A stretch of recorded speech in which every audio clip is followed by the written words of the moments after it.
झारखंड की राजनीतिक जमीन पर पिछले कुछ समय से एक युवा चेहरा लगातार हलचल मचा रहा है।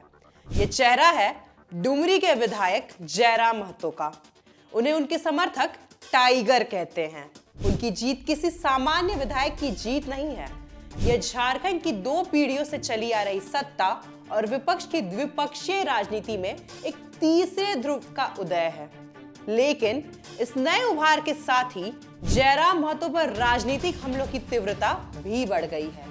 आज हर मंच से, हर चर्चा में स्थापित राजनीतिक दल, चाहे वे सरकार चला रहे हो या विपक्ष में बैठे हो, उन्हें घेरने और उनकी धार को कुंद करने में लगे हैं। नमस्कार, मैं स्मृति तिवारी और आप देखना शुरू कर चुके हैं ग्लोबल मीडिया अपडेट।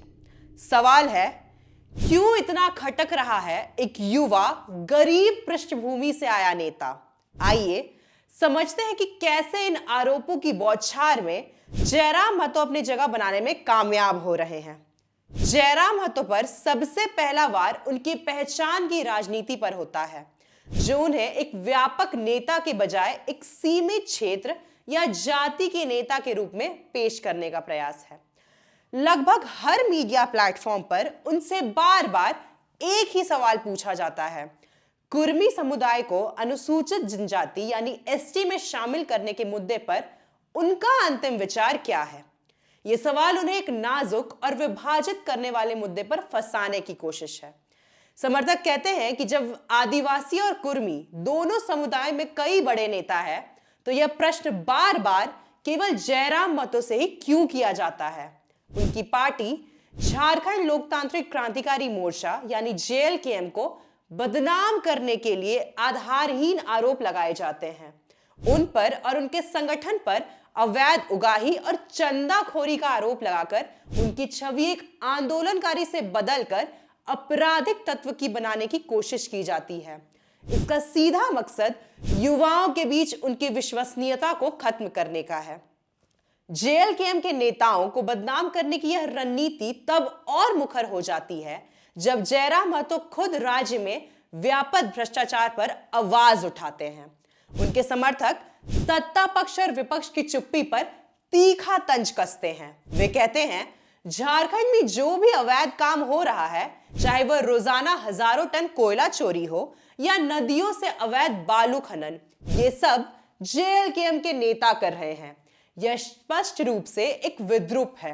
दरअसल यह तंज इसलिए किया जाता है क्योंकि जयराम महतो ही वह नेता है जिन्होंने विधानसभा के पटल पर खड़े होकर कोयला और बालू तस्करी के आंकड़े पेश किए। उनके समर्थक सवाल उठाते हैं कि जब वर्षों से सत्ता और विपक्ष में बैठे नेताओं के क्षेत्रों में भ्रष्टाचार के मामले सामने आ रहे हैं, तो केवल एक विधायक पर ही उंगली क्यों उठाई जा रही है? क्या अन्य दलों के नेता दूध के धुले हैं और उनके क्षेत्रों में अवैध खनन बंद हो गया है? यह पलटवार यह दिखाता है कि जेएलकेएम सत्ता के अवैध धंधों पर सवाल उठा रही है, इसलिए उसे ही निशाना बनाया जा रहा है। स्थापित राजनीतिक दल इस युवा शक्ति को कमजोर करने के लिए बी टीम का लेबल चिपकाते हैं। भाजपा उन्हें झामुमो की बी टीम कहकर उन वोटों को वापस खींचने की कोशिश करती है जो जयराम महतो के पास गए हैं। वहीं झामुमो उन्हें भाजपा की बी टीम कहकर यह भ्रम फैलाती है कि वह विपक्ष के इशारे पर काम कर रहे हैं। इसके जवाब में जयराम महतो के समर्थक मजबूती से कहते हैं कि वे किसी की बी टीम नहीं है। जेएलकेएम उन खाटी झारखंडियों, गरीबों, विस्थापितों और मजदूरों की आवाज है जिनकी उपेक्षा दशकों से की गई है। उनका एकमात्र मकसद झारखंडियों का अधिकार दिलवाना है। इस पूरी राजनीतिक खींचतान में मीडिया की भूमिका भी सवालों के घेरे में है। जयराम महतो के समर्थक मीडिया संस्थानों पर आरोप लगाते हैं कि वे निष्पक्षता का दावा तो करते हैं, लेकिन उनके कई प्रश्न पूर्व नियोजित यानी स्क्रिप्टेड होते हैं। वे पूछते हैं कि संथाल परगना जैसे मुख्यमंत्री के क्षेत्र में हो रही अवैध तस्करी, अन्य बड़े नेताओं से पहचान की राजनीति के जटिल प्रश्न क्यों नहीं पूछे जाते? क्या मीडिया एक पक्ष को बचाने और दूसरे को घेरने की रणनीति पर काम कर रहा है?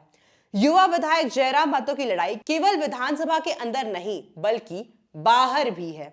उन्हें एक तरफ अपनी पार्टी के कार्यकर्ताओं को बड़े दलों के प्रलोभन और घेराबंदी से बचाना है, तो दूसरी तरफ अपने वादों पर खड़ा उतरना है। उन्हें सड़कों पर आंदोलनकारी और सदन में जिम्मेदार नेता दोनों की भूमिकाओं का संतुलन बनाए रखना होगा। झारखंड की जनता के सामने अब एक बड़ा प्रश्न है, क्या वे दशकों से चले आ रहे पुराने स्थापित दलों के खेल पर विश्वास करेंगे या उस युवा और मुखर आवाज को समर्थन देंगे जो सफागोई से उनके मुद्दे को उठा रही है। जयराम महतो या टाइगर जयराम महतो की सफलता झारखंड की भावी राजनीति की दिशा तय करेगी। यह समय उनकी अग्नि परीक्षा का है, जिनका फैसला जनता की अदालत में होगा। अब सवाल आपसे है, क्या जयराम महतो झारखंड की राजनीति में असली बदलाव की शुरुआत है या सिस्टम उन्हें भी अपने रंग में रंग देगा? कमेंट में अपना जवाब जरूर लिखें और ऐसी तमाम खबरों के लिए जुड़े रहें हमारे चैनल ग्लोबल मीडिया अपडेट के साथ। वीडियो को लाइक करें, शेयर करें, चैनल को सब्सक्राइब करें। धन्यवाद।